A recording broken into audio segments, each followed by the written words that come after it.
I think the most important thing with teaching ballet, you have to have a curriculum, and there are a number of curriculums, training curriculums out there. What I practice primarily is Bolshoi training curriculum. What I love so much about this specific curriculum is what it applies in terms of the male dancer specifically. It is about finding the perfect degree of balance of strength and beauty and flexibility and artistry and technique. The hardest part though for a lot of male dancers is all they want to do is just flex their muscles, jump high, and without a whole lot of care of the details in between.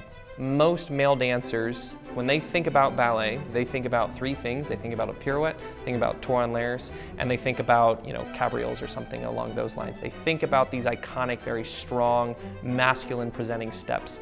And those are all great and fun and important to learn, but the more that we fixate and focus on what happens in between such and the beauty and grace behind those elements, the more masculine, the more clean, the more presentable those strong masculine identifying steps are going to be presented.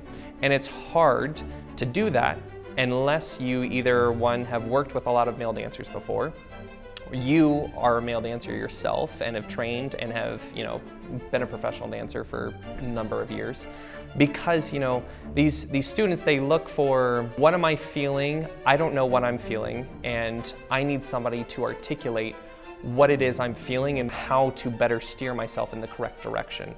And if you're not able to articulate that into words, then you're leaving a student kind of walking in the dark, so to speak, with no direction of where to go.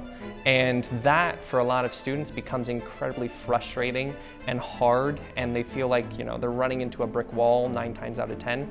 And that's where I've seen students of other studios kind of like end up just quitting entirely, because they're just like, well, I'm never going to be able to be a professional dancer, even though I do want to, but it's because things aren't being articulated in the right capacity. And I think much of that is, again, organization of the training curriculum that's being taught and presented, and also just experiencing, whether that be firsthand and thus passing that torch on to that student, or learning how to pass that on, because that can be taught. I have had a number of female instructors that are incredible male dance teachers specifically, and so it's not to say that you have to be a male dancer to be a good male ballet teacher. That's not the case in point. It can be taught, but it definitely is a little bit easier to communicate. Like, I'm not necessarily going to teach a point class with absolute for sure confidence, because I don't practice that 7 hours a day.